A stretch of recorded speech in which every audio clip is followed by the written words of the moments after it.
తాకట్లో ఉన్న మీ బంగారాన్ని విడిపించి ఆ రోజు ఆన్లైన్ రేటుకి కొంటాం. Sharma gold company. Welcome to Suman TV. నేను మీ అవతార్ యాదవ్. రాఖీ పండుగ అనగానే అన్న చెల్లెలు పండుగ. అసలు రాఖీ పండుగ అయితే చెల్లి గాని అక్క గాని అన్నదమ్ములు కట్టడం మనం చూసుంటాం. కానీ ఈ రోజు అయితే మాత్రం విశాఖపట్నం తెలుగు తల్లి ఫ్లైఓవర్ పక్కన ఉన్న రైల్వే గెస్ట్ హౌస్ దగ్గర చెట్టుకి రాఖీ కడుతున్నారు.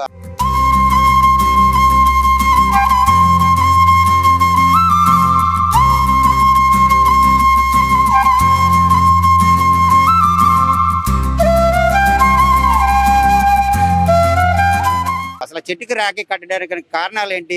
ఆ చెట్టుకి రాఖీ కట్టడానికి వచ్చిన రత్నం గారు ఉన్నారు మనతో పాటు. ఆయన అడిగి తెలుసుకుందాం చెట్టుకి ఎందుకు రాఖీ కడుతున్నారు. నమస్తే సార్.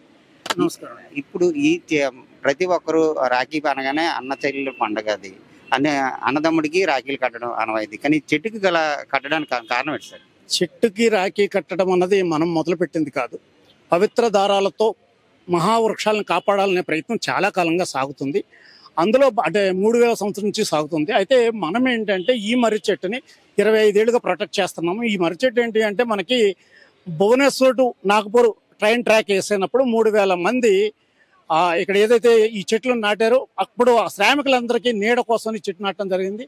అలాంటి చెట్టును భవిష్యత్తు తరాలకు అందిద్దామనే ప్రయత్నంలో భాగంగా మనం చేస్తున్నాం. ఫ్లైఓవర్ నిర్మించేటప్పుడు ఈ చెట్టును కొట్టే ప్రయత్నం చేశారు, కానీ ఆ రోజు మనం కాపాడాం. ఆ తర్వాత కూడా దీన్ని కాపాడే ప్రయత్నంలో భాగంగానే ప్రతి ఏటా దీనికి రాఖీ కట్టి ఈ చెట్టును మనం కాపాడుకోవాలని మన నగరవాసులకే కాదు ప్రపంచం అందరికీ కూడా తెలియజేసేందుకు భాగంగా ఇక్కడ మనం ఈ రాఖీ కట్టడం ఉంది. ప్రతిసారి ఏదో ఒక అధికారి చేత తీసుకొచ్చి విద్యార్థులను తీసుకొచ్చి చేయిస్తాం. ప్రధానంగా విద్యార్థులను తీసుకురావడానికి కారణం ఏంటంటే అది భవిష్యత్తు తరం కాబట్టి ఆ తరాన్ని మనం తయారు చేస్తే వాళ్ళ తర్వాత తరాలకు కూడా ప్రకృతిని ఆరోగ్యవంతంగా అందిస్తారని ఆశతో ఇది చేస్తున్నాం.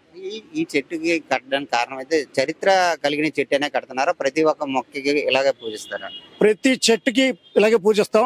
మనిషికి ఉపయోగపడే మన దేశీయ వృక్షాలను పూజించడం అన్నది మన సాంప్రదాయం.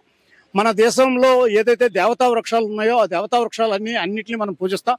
ఆ దేవతా వృక్షాలు అన్నీ కూడా మహిమ కలిగినవే. ఎందుకంటే అవన్నిటికీ ఔషధ గుణం ఉంటుంది కాబట్టి ఔషధ గుణం ఉన్న చెట్లను కాపాడుకోవాలనే ఆలోచనతో వాటిని దేవతా వృక్షాలుగా పేరెడి పిలుస్తున్నారు. రాఖీ కట్టడంలో ప్రధాన కారణం ఇది ప్రతి ముందు తరాలకి తెలియడానికి కోసమా, లేదా దీని పర్యావరణం కాపాడడం కోసమా? పర్యావరణాన్ని పరిరక్షించడం కోసం, ప్రకృతి వనరులను కాపాడటం కోసం, సమస్త జీవరాశిని కాపాడటం కోసం తొలి ప్రయత్నంగా బిష్ణోయి తెగ వాళ్ళు 29 అంశాలతో పర్యావరణ పరిరక్షణ కృషి చేశారు.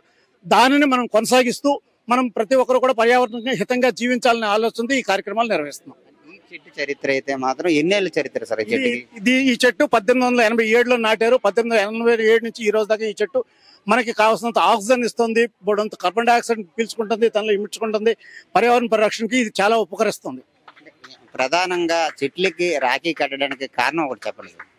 ప్రధానంగా రాఖీ అంతకన్నా ముందు పవిత్ర దారాలు అనే పేరుతో పట్టు దారాన్ని తెచ్చి ఈ పెద్ద పెద్ద చెట్లు కట్టడం ఉంది. ప్రతి గ్రామంలో అమ్మతల్లి చెట్టుకి కట్టడం, పూజలు చేయడం అనేది ఎప్పుడు జరిగే కార్యక్రమం. ఇది అనాదిగా ఉన్న కార్యక్రమం.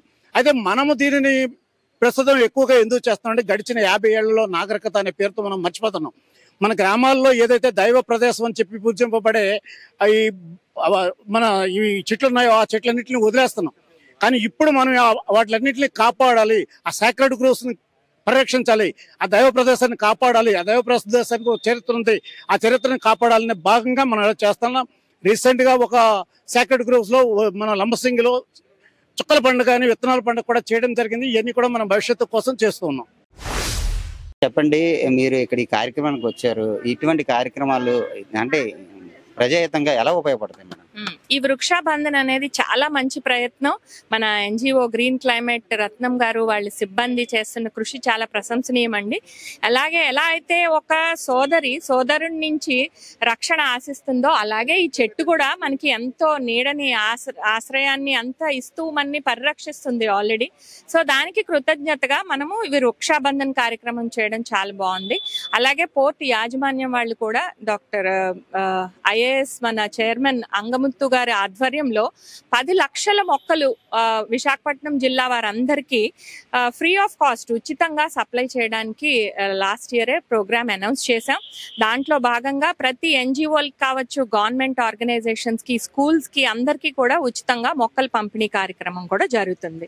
సో ఇలా అందరూ పర్యావరణ హితంగా పనిచేసి మన విశాఖ నగరాన్ని గ్రీన్ నగరంగా, హరిత నగరంగా తీర్చిదిద్దాలని అందరినీ ఆశిస్తున్నాను, కోరుతున్నాను.